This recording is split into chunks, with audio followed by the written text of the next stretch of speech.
लगातार हो रही मूसलाधार बारिश और भीमगढ़ बांध के गेट खोलने के चलते जिले के ग्रामीण अंचलों में जहां एक ओर बाढ़ का कहर देखने को मिल रहा है तो वहीं दूसरी ओर नदी नाले उफान में होने के चलते नदी किनारे बसे शहरी क्षेत्रों के निचले इलाके भी अब बाढ़ की रडार पर आ गए हैं, जिसका सबसे ज्यादा असर नगर के वार्ड नंबर 1 गौरीशंकर नगर में देखने को मिल रहा है। जहां नदी किनारे बसे इस वार्ड में बनगंगा नदी का पानी लोगों के घरों तक पहुंच चुका है, तो वहीं बाढ़ में बने नाले का पानी नदी में जाने के बजाय उल्टा नदी का पानी तेज रफ्तार से नाले को फांदते हुए गौरीशंकर नगर में आ रहा है। उधर लगातार बढ़ते जा रहे नदी के जलस्तर और रहवासी क्षेत्रों तक पानी पहुंचने के चलते जिला प्रशासन, पुलिस और नगर पालिका प्रशासन अलर्ट मोड पर है, जिन्होंने मामले की जानकारी मिलते ही वार्ड नंबर 1 गौरीशंकर नगर का दौरा कर स्थानीय लोगों से मुलाकात की, जिन्होंने स्थानीय लोगों से अपने जरूरी सामान और दस्तावेज किसी दूसरे के घर में या किसी सुरक्षित स्थान पर रखने के लिए कहा गया है। वहीं हालातों को मद्देनजर रखते हुए वहां के लोगों को बूढ़ी ITI के पीछे बनाए गए कोविड सेंटर में शिफ्ट करने की तैयारी पूरी कर ली गई है, जहां गौरीशंकर नगर के करीब 100 लोगों को शिफ्ट कर उनके रुकने, उनके खाने, स्वल्पाहार, पानी की व्यवस्था, आराम करने के लिए बिस्तर सहित अन्य इंतजाम पूरे किए गए हैं। वहीं नगर पालिका अमले की एक टीम को गौरीशंकर नगर में हालातों का जायजा लेने के लिए तैनात कर दिया गया है।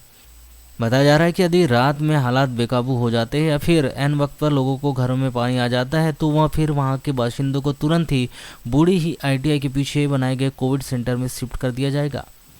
इस मामले को लेकर की गई चर्चा के दौरान नगर पालिका अध्यक्ष प्रतिनिधि सुरजीत सिंह ठाकुर ने बताया कि गौरीशंकर नगर के हालात फिलहाल काबू में हैं, लेकिन लगातार नदी का जलस्तर बढ़ने से बाढ़ का पानी लोगों के घरों तक पहुंचने लगा है, जिसे देखते हुए कोविड सेंटर में वहां के लोगों को शिफ्ट करने की व्यवस्था बनाई गई है।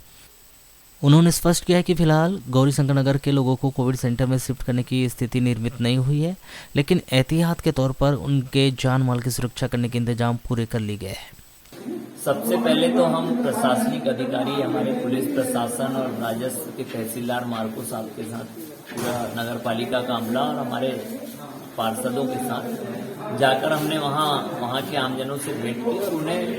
उनके साथ जाके पहले तो स्थिति का जायजा लिया। तो अभी पानी भरा नहीं है, लेकिन बहुत नजदीक घरों के पानी पहुंच गया, तो किसी तरह की जनहानि ना हो, इसलिए उनको जरूरी सामान लेकर अपने दूसरे घरों में रखने, और अगर किसी के घर तक पानी पहुंचता है तो उनके रुकने, खाने पीने की व्यवस्था शासन, प्रशासन और नगर पालिका की ओर से जो हमारा कोविड केयर सेंटर यहाँ बना हुआ है, क्योंकि यहाँ पहले से बेड वगैरह लगे हुए हैं, पूरी व्यवस्थाएं हैं, और भी उनके खाने पीने, रहने की यहाँ समुचित व्यवस्थाएं नगर पालिका प्रशासन कर रहा है। ईश्वर करे ऐसी स्थिति ना आए, लेकिन ऐसी स्थिति से निपटने के लिए प्रशासन हर संभव मदद के प्रयास कर रहा है। और हमारी सभी से, नदी किनारों में रहने वाले ग्रामीण जनों से और हमारे क्षेत्रवासियों से, नगरवासियों से यही अपील है कि जब भी नदी का जलस्तर बढ़ता दिखे तो सावधानी बरतें, अपने घर के जरूरी सामान को ऊपर की ओर रखें और किसी प्रकार की जनहानि ना हो, इसलिए सुरक्षित जगह पर अपने आप को रखें। वर्तमान में अभी शिफ्ट करने जैसी स्थिति नहीं है, लेकिन हमने